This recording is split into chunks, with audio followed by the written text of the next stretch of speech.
Welcome back to Houston Life. He is known as one of the most versatile storytellers working today. Brad Meltzer is a #1 New York Times bestselling author, an Emmy-nominated television host, and a writer whose work spans thrillers, history, and children's books, really read by families around the country. Yes, and he is in Houston. He's back with a brand new thriller, The Viper. It's already creating major buzz. Brad joins us now ahead of this Houston stop on your book tour. Thank you so much for putting Houston on that list to stop by. This was easy. You know, my first ever event and my first book tour was in Houston at the book event where we are tonight. For the first hour, 0 people showed up. For the second hour, 2 people showed up. Marla and her mother, my friend of course, from school. And all the years past, we have these big crowds that come now, and Marla and her mom always come. And I always say, you get seats in the front. Your #1 fans. That is awesome. That is beautiful. And Brad, I mean, we just mentioned how versatile you are, but you do flip the switch between fiction, nonfiction, children's. A lot of writers don't have that gift. They stay in one lane. What do you think it is about you that allows you to have such a broad collection of works? You know, I think I just have a short attention span, is really it. I mean, and I wrote thrillers and I was murdering people all day long, and that's fun, it's a good job. And then I said, wait, I love history. I want to write about history. I want to tell the stories of a secret plot that the Nazis tried to kill FDR, Stalin, and Churchill with. But then I had kids. And I was like, wait, I want to give my kids better heroes to look up to. I need to do books for them. So each of these are just a kind of different part of my brain, a different part of my soul that gets to just express itself in books. Well, you've done such remarkable things. I mean, comic book writer, people adore you. You're an Emmy-nominated TV producer. You write for TV. I mean, like Derek said, you're kind of not a jack of all trades. I think alludes to being okay at a lot of things, but you're really excellent at a lot of things. It's just that my family buys a lot of copies. That's really all it is. You're being humble. You're being humble. What advice do you have for young writers? It's that. You know, I give my kids, when I tuck them into bed, I give them 3 things I say every night. Dream big, work hard, stay humble. That's why you said it to me. If you shook my kids awake at 3 o'clock in the morning, you went, dream big, they would go, work hard, stay humble.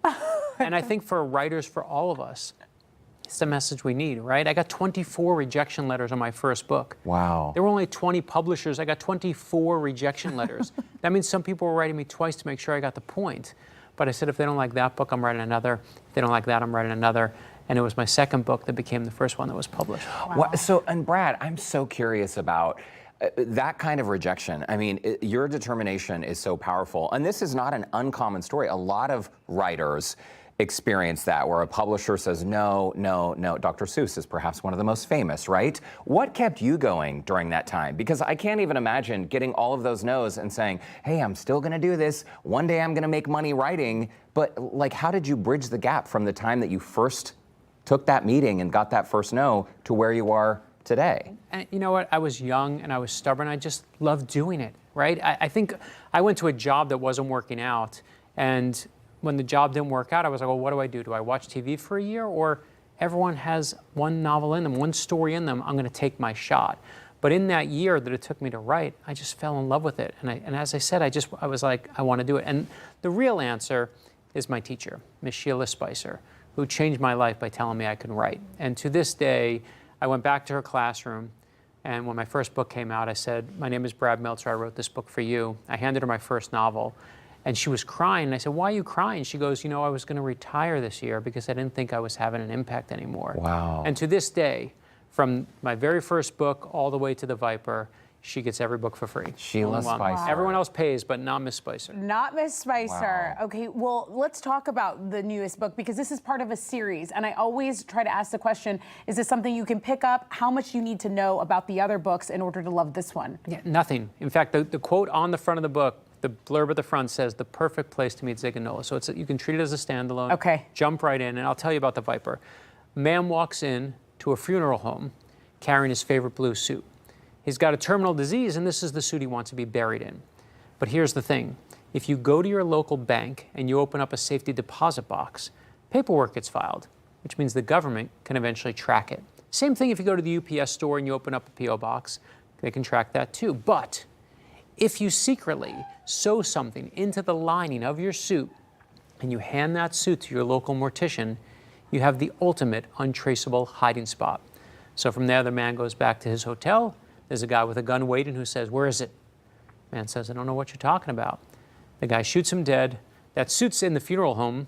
You won't believe what's hidden inside that suit or who's about to find it. And that's chapter 1 of The Viper. Okay, hold on, Brad. Hooked. People must ask you, where do you come up with these stories? And we're going to ask you that same question. Yeah, so I was in a funeral home doing research. You know, I've researched with former President Bush here in Houston. With President Clinton. They've written me letters and had me come to the White House. But this day was not the White House. It was a funeral home. And the mortician there said, he showed me all around the place. I wanted to see how one actually works.